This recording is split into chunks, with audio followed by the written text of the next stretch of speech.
আলাইকুম।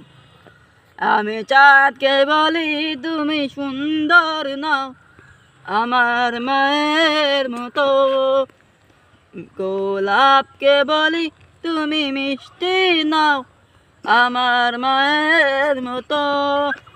আমি চাঁদকে বলি তুমি সুন্দর নাও আমার মায়ের মতো, গোলাপকে বলি তুমি মিষ্টি নাও আমার মায়ের মতো।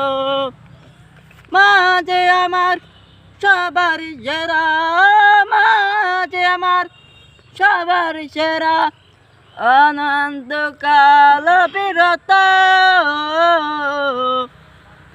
আমি চাঁদকে বলি তুমি সুন্দর নাও আমার মায়ের মতো, গোলাপকে বলি তুমি মিষ্টি